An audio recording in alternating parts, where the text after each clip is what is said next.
Take a look at internet marketing. Looking back over almost 2 decades of experience, you could put things out there that look good, but the power in it that I saw that was exciting was that you put something out there and you get a response and you get $1. And it's like, whoa, wait a minute. This is actually working from a sales aspect. So when we started putting in direct response pieces, as well as measuring ourselves on actual sales and conversions, it really separated us from the pack.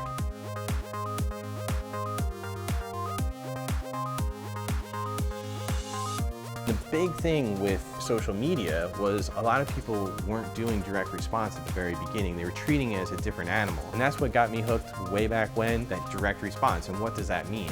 It's just a call to action, telling them what you want, and then having them execute on it and actually getting a result. A lot of people were doing certain things that would get them exposure, but they could never close that deal. And taking direct response approach really paid off dividends early on because nobody else was doing it, and it really started to snowball with clients that we had. So when we started Bad Rhino, I had already been involved in affiliate marketing and internet marketing. Rich had started corneronthejob.com, which is a blog to help job seekers. Rich had a whole community there, probably in the thousands of HR people, as well as people that were seeking employment. And you gotta remember when he started, it was 2007, 2008.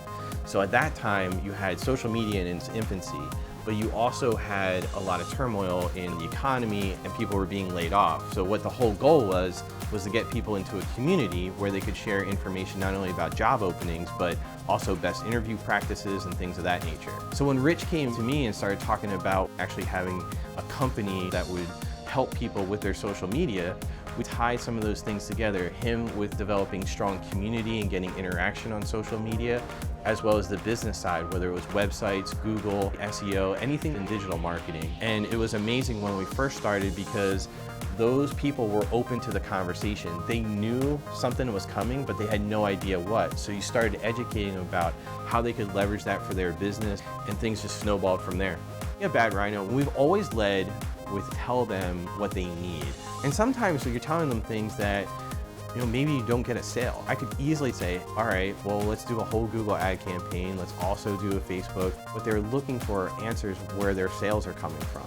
So you walk them through a process and say, okay, well, what's worked for you in the past? Is it still working? And always tell them what might work best for them, even if it's not something that we do at Bad Rhino, but we just make sure that they're always getting a result from their marketing. Because the last thing you want to do is just take their money and not have anything happen. Most of the time, a client will come to us, and if they're already working with an agency, one of the first questions that I get is, are we gonna have one dedicated account manager, or are we gonna have 6? The consistency is the key. If you start a marketing plan, say in January, and then you're looking at actual results at the next January, if you don't have consistent people or a consistent plan, it's gonna be hard to actually analyze that data because everything will change. You actually wanna be able to track your marketing and understand what's working for you so you can use that in the future.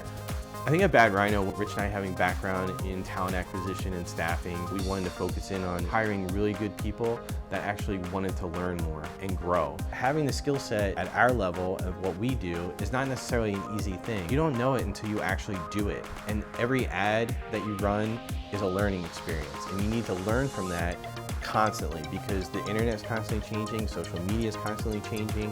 And if you just stop and say, hey, I know everything, you're going to be behind the times in a hurry.